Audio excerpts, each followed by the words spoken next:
Good morning. आज हम यहाँ 12th क्लास में फिजिक्स में किरचॉफ के नियम इस टॉपिक को पढ़ा रहे हैं। तो किरचॉफ के नियम से हम ऐसे परिपथों में धारा का मान ज्ञात करते हैं जो परिपथ क्लिष्ट परिपथ होते हैं या थोड़ा कठिन परिपथ होते हैं, अर्थात जिन परिपथों में दो या दो से अधिक सेल लगे हों, बैटरी लगी हो और उनमें हमको धारा का मान निकालना हो, या जो थोड़ा जटिल परिपथ होते हैं उनमें धारा के मान को निकालने के लिए हम किरचॉफ के नियम का प्रयोग करते हैं। वास्तव में ओम के नियम से धारा का मान उन परिपथों में निकालना आसान होता है जिन परिपथों में एक विद्युत वाहक स्रोत लगा हो या एक बैटरी लगी हो, या जो सरल परिपथ होते हैं उनमें ओम के नियम से हम धारा का मान निकालते हैं। पर जो कठिन परिपथ होते हैं, जटिल होते हैं, उन परिपथों में धारा के मान को निकालने के लिए किरचॉफ के नियम का प्रयोग किया जाता है। या उन परिपथों में अगर हमको तुल्य प्रतिरोध निकालना हो तो हम किरचॉफ के नियम से तुल्य प्रतिरोध भी उसमें निकाल सकते हैं। तो किरचॉफ ने सन 1842 में दो नियम दिए हैं। तो उन नियमों को हम क्रमशः किरचॉफ के प्रथम नियम और किरचॉफ के द्वितीय नियम के नाम से जानते हैं। तो आइए देखते हैं किरचॉफ का प्रथम नियम। तो किरचॉफ का प्रथम नियम, इसको हम संधि नियम भी कहते हैं, जंक्शन लॉ भी कहते हैं इसको। संधि नियम, जंक्शन लॉ। अब इसमें जो है जंक्शन लॉ,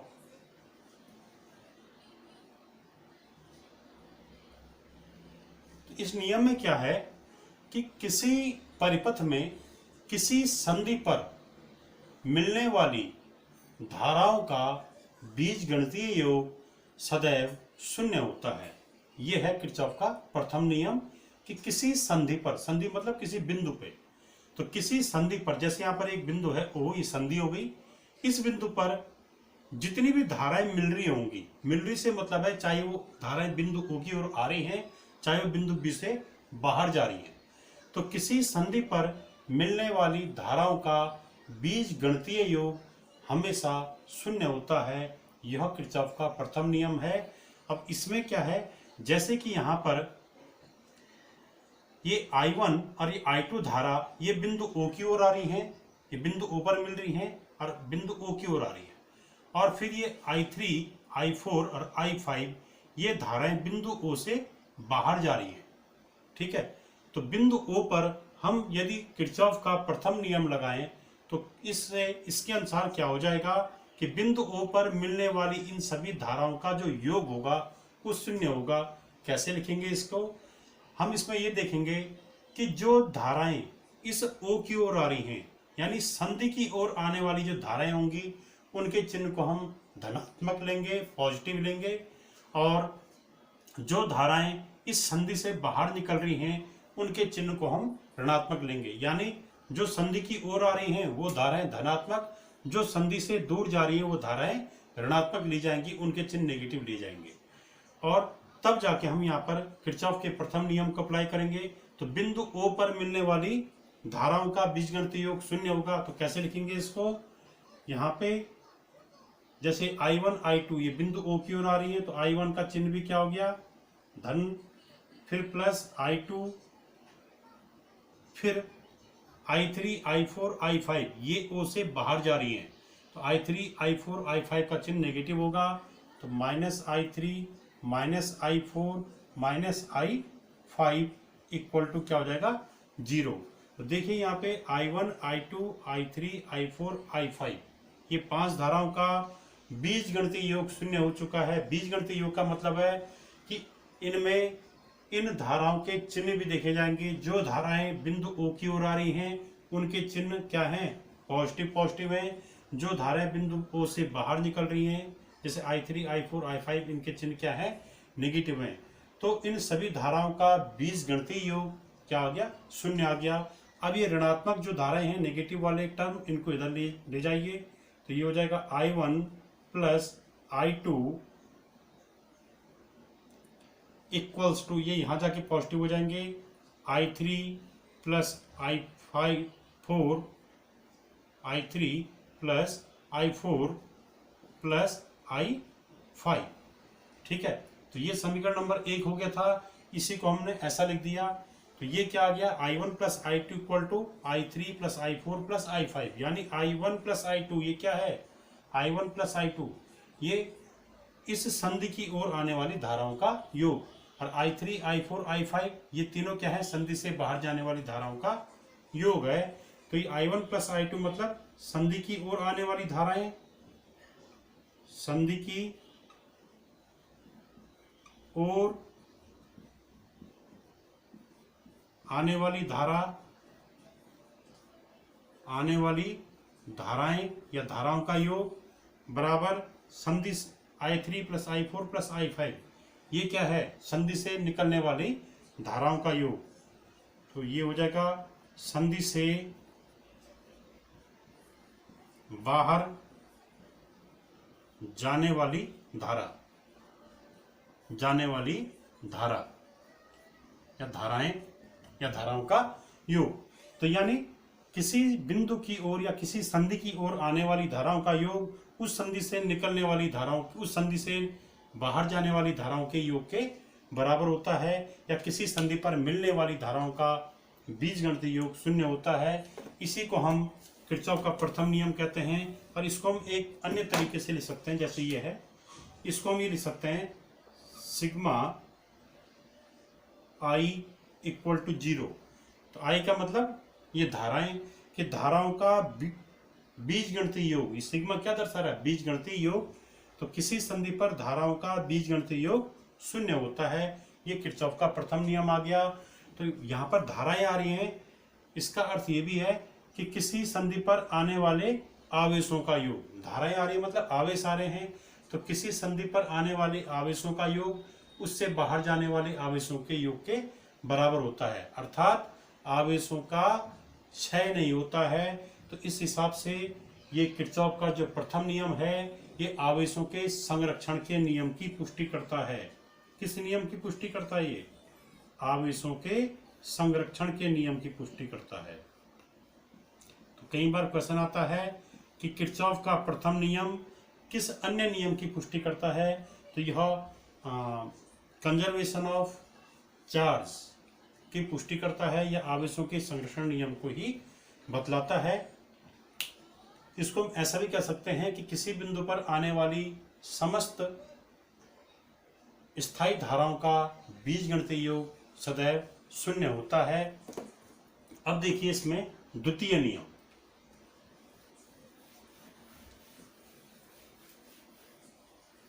किरचॉफ जो लॉ है इसका द्वितीय नियम क्या है।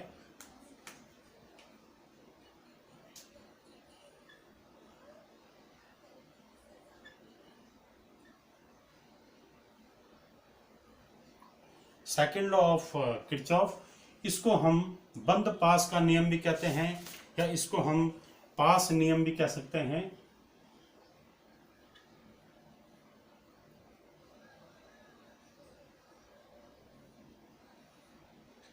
ये भी इसका नाम है पास नियम। तो देखिए इसमें यह बंद पास नियम, ये इसका दूसरा नाम है।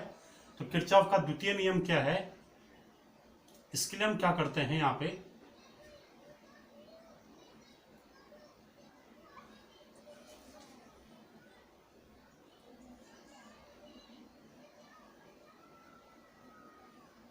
ये हमने यहाँ पे दो सेल ले लिए, जैसे माना यहाँ पर हमने दो सेल लिए हैं और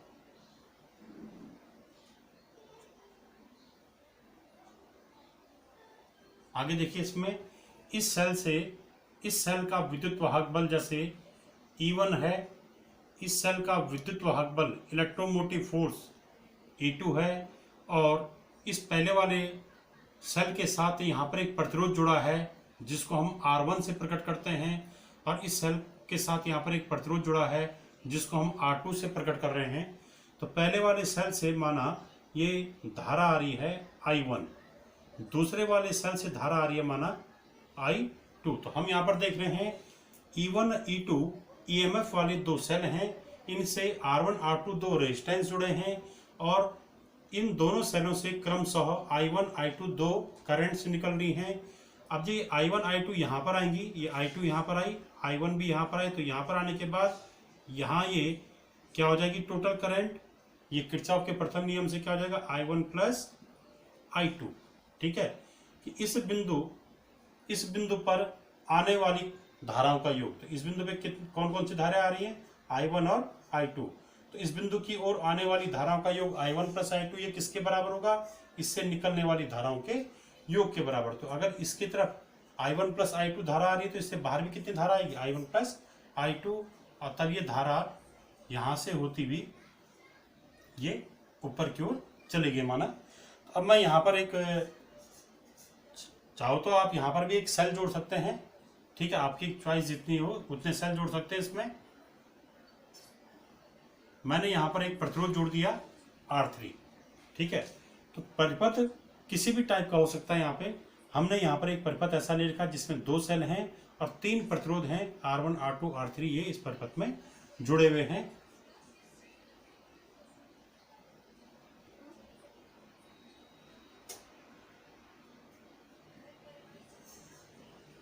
तो यहां पर इस R3 प्रतिरोध से भी कौन सी धारा जाएगी I1 प्लस I2।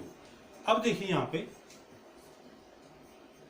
जब ये I1 प्लस I2 धारा यहां से जाएगी यहां से, तो यहां पर जाने पर ये धारा फिर दो पार्ट में बढ़ जाएगी, कुछ धारा यहां जाएगी कुछ धारा यहां जाएगी। तो यहां धारा कितनी जाएगी, जो इस सेल से धारा निकली थी वही धारा यहां जाएगी। तो यहां से धारा कितनी निकली थी I2, तो यहां धारा कितनी आएगी I2, और यहां कितनी धारा जा रही है,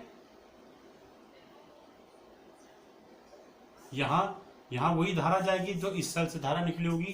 तो इस सेल से धारा निकली थी I1, तो यहाँ धारा कितनी जाएगी I1।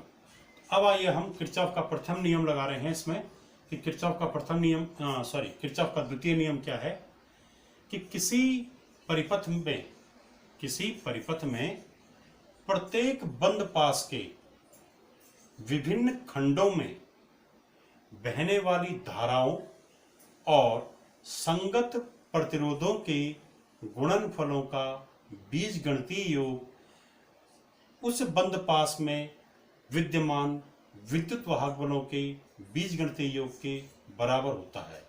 ठीक है, क्या मतलब है, थोड़ा स्टेटमेंट लंबा है इसका, तो हम समीकरण से अगर समझें तो ये आसान होता है याद करने में। तो देखिए क्या मतलब है कि किसी वैद्युत परिपथ में, तो वैद्युत परिपथ ये है, किसी वैद्युत परिपथ के प्रत्येक बंद पास में, तो इस वैद्युत परिपथ में दो बंद पास हैं, दो क्लोज सर्किट है इसमें, एक तो ये वाला और एक ये वाला, एक और भी है ये। तो कोई भी बंद पास लीजिए, तो किसी वैद्युत परिपथ के किसी बंद पास में, जैसे हमने ये वाला बंद पास ले लिया, हम इसको नाम दे रहे हैं A B C D E F, ठीक है। तो जैसे ये वाला बंद पास है A B E F A, इस बंद पास में प्रत्येक खंड में, तो इस बंद पास में कौन कौन से खंड होंगे, खंड से मतलब है ये सेल और इससे लगा हुआ प्रतिरोध, ये सेल और इससे लगा हुआ प्रतिरोध। तो किसी वैद्युत परिपथ के प्रत्येक बंद पास में विद्यमान विभिन्न खंडों, तो इस बंद पास में जो विभिन्न खंड हैं, जैसे एक खंड प्रतिरोध का ये हो गया, एक खंड ये हो गया, प्रतिरोध जो है यहाँ पे खंड से इनका मतलब है। तो यहाँ पर हम अप्लाई कर रहे हैं द्वितीय नियम कि किसी वैद्युत परिपथ के प्रत्येक बंद पास के विभिन्न खंडों में बहने वाली धाराओं, तो जैसे इस खंड में कौन सी धारा बह रही है, इस वाले खंड में, इस वाले प्रतिरोध में R1 प्रतिरोध में धारा बह रही है I1, R2 प्रतिरोध में धारा बह रही है I2, ठीक है। तो यहाँ पर क्या करना है, प्रत्येक प्रतिरोध में जो धारा बह रही है उनका प्रतिरोध धारा का गुणा कर देना है। तो प्रत्येक खंड में बहने वाली धारा और प्रतिरोध का गुणनफल लेना है और तब उन प्रतिरोध और धारा का जो गुणनफल है उनका योग करना है। वो योग किसके बराबर होगा, इस बंद पास में उपस्थित विद्युत वाहक बलों के योग के बराबर। तो देखिए यहाँ पर एक चीज और भी है, इसमें एक ध्यान देना है कि यदि हम इस बंद पास को ले रहे हैं, तो किसी बंद पास को लेने पर यदि हम धारा की दिशा में जा रहे हैं, तो धारा की दिशा में अगर हम जा रहे हैं तो वो धारा पॉजिटिव ली जाएगी, और यदि हम धारा के विपरीत दिशा में कैलकुलेशन कर रहे हैं तो धारा नेगेटिव ली जाएगी। तो जैसे यहाँ पर हम धारा की दिशा में जा रहे हैं, जैसे धारा आ रही है I1 धारा इधर की ओर आ रही है, I2 धारा इधर की ओर जा रही है, तो हमें इसमें कंफर्म करना हम किस दिशा को ले रहे हैं। हम ऐसे आ रहे हैं, इसमें माना हम इस दिशा में जा रहे हैं, ठीक है, ऐसे। तो यानी ऐसे में आ रहे हैं तो I1 पॉजिटिव होगा और I2 क्या होगा, नेगेटिव होगा। तो धारा की दिशा में यदि हम चल रहे हैं तो उस दिशा में आने वाली धाराएं पॉजिटिव और विपरीत दिशा में जाने वाली धारा क्या होगी, नेगेटिव ली जाएगी।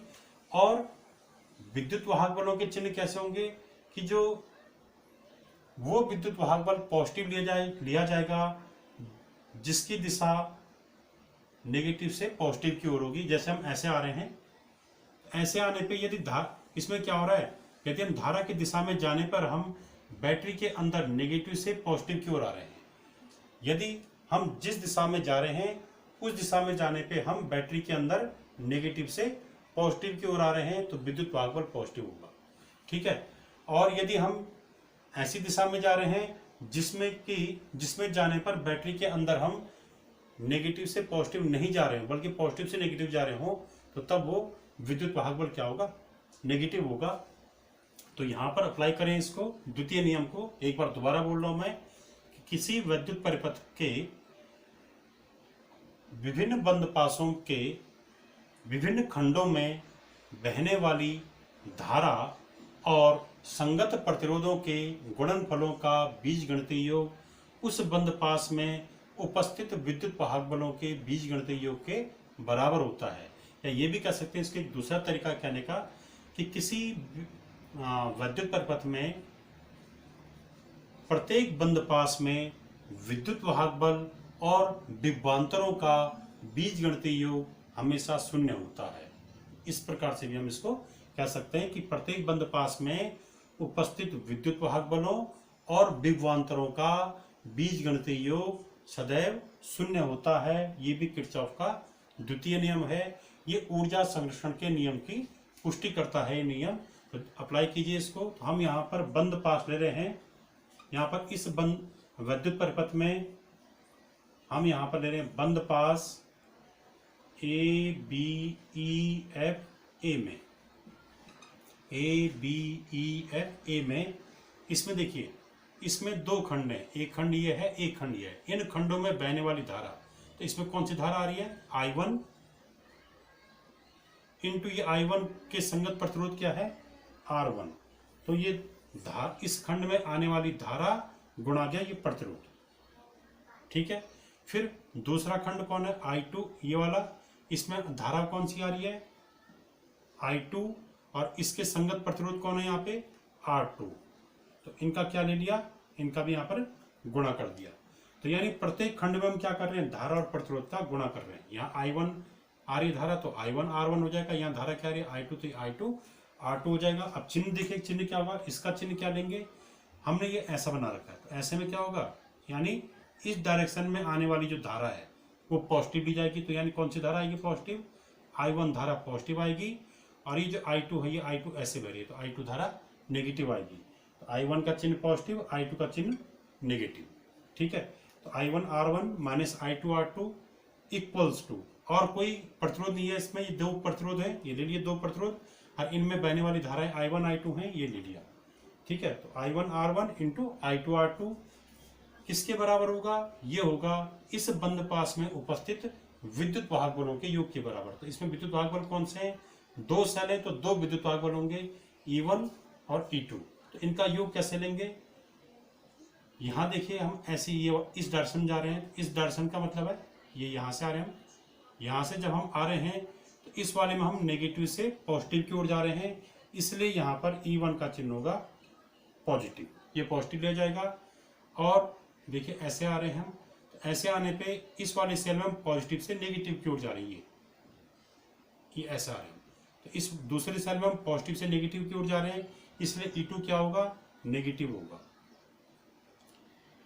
यानी जिस दिशा में जा रहे हैं हम, अगर वो दिशा बैटरी के अंदर पॉजिटिव से नेगेटिव जा रही है तो वो जो विद्युत वाहक बल होगा वो नेगेटिव हो जाएगा। यहाँ हम नेगेटिव से पॉजिटिव में जा रहे हैं, ये पॉजिटिव हो जाएगा, ठीक है। तो ये नेगेटिव, ये पॉजिटिव लिया जाएगा। तो ये हो गया किरचॉफ के द्वितीय नियम के अनुसार इस बंद पास में ये समीकरण आ गई। अब इसी प्रकार से दूसरी समीकरण देखिए, बंद पास बी सी डी ई में, तो बी सी डी ई में किरचॉफ के द्वितीय नियम से, इसमें भी किरचॉफ का द्वितीय नियम लगाइए। तो इसमें किरचॉफ का द्वितीय नियम क्या आ जाएगा कि इस बंद पास के विभिन्न खंडों में, तो खंड ये हो गए यहाँ पे, इन खंडों में बहने वाली धारा और संगत प्रतिरोध के गुणनफलों का बीजगणितीय योग। तो जैसे इस वाले खंड को लीजिए, यहाँ पर धारा कौन सी आ रही है I2 और प्रतिरोध कौन सा है यहाँ पे R2, इनका क्या कर देना है गुणा। फिर यहाँ पर आइए, हम यहाँ पर माना, अब यह है कि हम कौन सा चिन्ह, हम एंटी क्लॉकवाइज चल रहे हैं या क्लॉकवाइज चल रहे हैं, तो वो आपकी चॉइस है, कोई भी डायरेक्शन ले सकते हैं। माना हम एंटी क्लॉकवाइज चल रहे हैं ऐसे, ये तो यानी इस डायरेक्शन में जो धाराएं आएंगी वो पॉजिटिव और जो इसके विपरीत आएंगी वो नेगेटिव। तो जैसे यहाँ अगर हम चलें, ऐसा चलने पे इस R2 में जो धारा आ रही है वो I2, ये I2 क्या होगी पॉजिटिव, और ये इसमें कौन सी धारा बह रही है I1 प्लस I2, ये भी क्या होगी पॉजिटिव होगी। यानी I2 और I1 प्लस I2 दोनों पॉजिटिव ली जाएंगी। तो इस खंड में बहने वाली धारा I2 इंटू इसका प्रतिरोध R2, ये हो जाएगा पॉजिटिव, और यहाँ इसमें बहने वाली धारा I1 प्लस I2 इंटू यहाँ का प्रतिरोध R3, ठीक है। तो ये धारा इंटू यहाँ का प्रतिरोध, अब इसका चिन्ह क्या होगा, क्योंकि हम ये वाली डायरेक्शन ले रहे हैं तो इस डायरेक्शन में धारा भी यहाँ इसी डायरेक्शन में जा रही है, तो ये जो है ये भी पॉजिटिव हो जाएगा।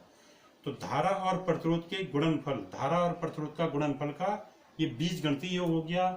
ये किसके बराबर हो जाएगा, ये बराबर हो जाएगा इस बंद पास में उपस्थित विद्युत वाहक बलों का योग। तो इस बंद पास में केवल एक ही सेल है, इसका अर्थ यहाँ एक ही विद्युत वाहक बल होगा। इसका चिन्ह क्या होगा, इसका चिन्ह देखते हैं हम, ये आ रहे हैं ऐसे, ऐसे जा रहे हैं हम, तो ऐसे जाने पे एंटी क्लॉकवाइज जाने पे हम बैटरी के अंदर नेगेटिव से पॉजिटिव की ओर आ रहे हैं। तो जब भी हम बैटरी के अंदर नेगेटिव से पॉजिटिव की ओर आएंगे तो वो विद्युत वाहक बल क्या लिया जाएगा, वो पॉजिटिव लिया जाएगा, ठीक है। तो धन चिन्ह को शुरू में लिखते नहीं है। तो ये हमारा आ गया दूसरा समीकरण इसका किरचॉफ के द्वितीय नियम का। एक तीसरा समीकरण भी हम निकाल सकते हैं इसमें, कौन सा बंद पास A C D F A को लेने पर, यानी ये जो बाहर का है इसमें भी हम एक तीसरा बंद पास लिख सकते हैं। इस तीसरे बंद पास में हम किरचॉफ का समीकरण लगा सकते हैं। तो लगाइए,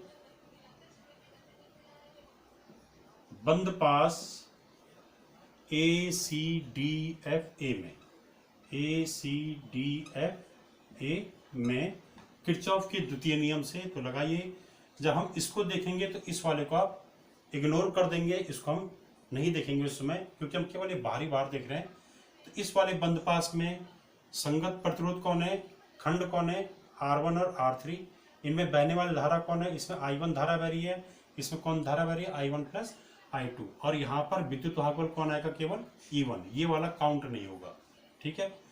तो इस बंद पास में किरचॉफ के द्वितीय नियम को लगाने पे यहाँ बहने वाली धारा I1, इसका चिन्ह पॉजिटिव आएगा क्योंकि हम ऐसे में जा रहे हैं।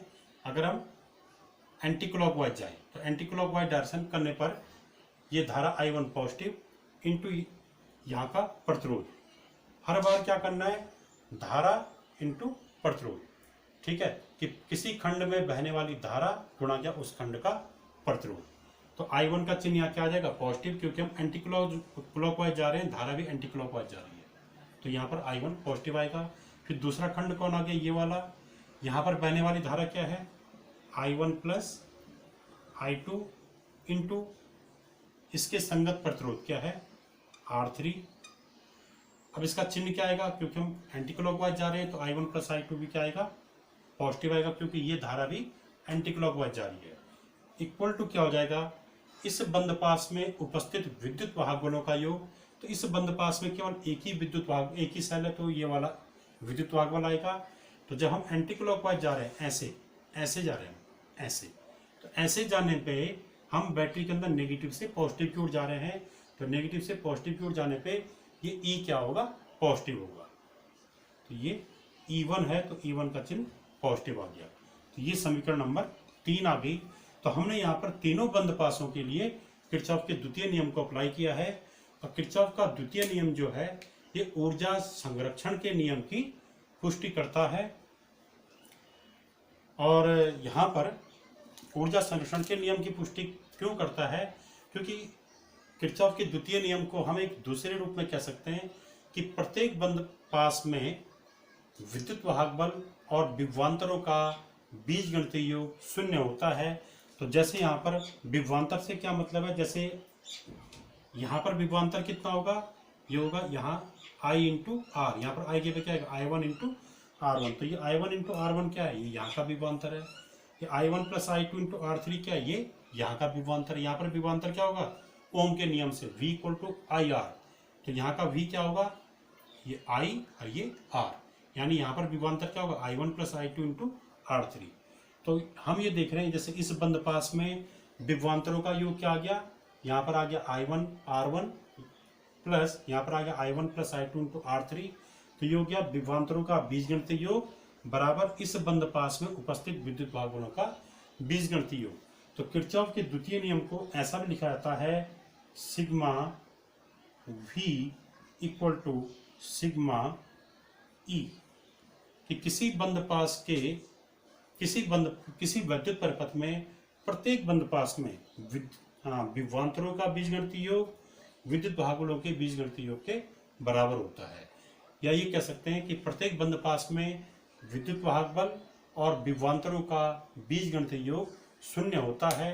और विभवांतर का मतलब है क्या, एकांक आवेश को प्रवाहित करने में व्यय ऊर्जा। या विद्युत वाहक बल का मतलब क्या है कि सेल सहित पूरे परिपथ में एक कूलाम आवेश को प्रवाहित करने में व्यय ऊर्जा, वो विद्युत वाहक बल कहलाता है। तो यानी ये क्या है, एक प्रकार की ऊर्जा है।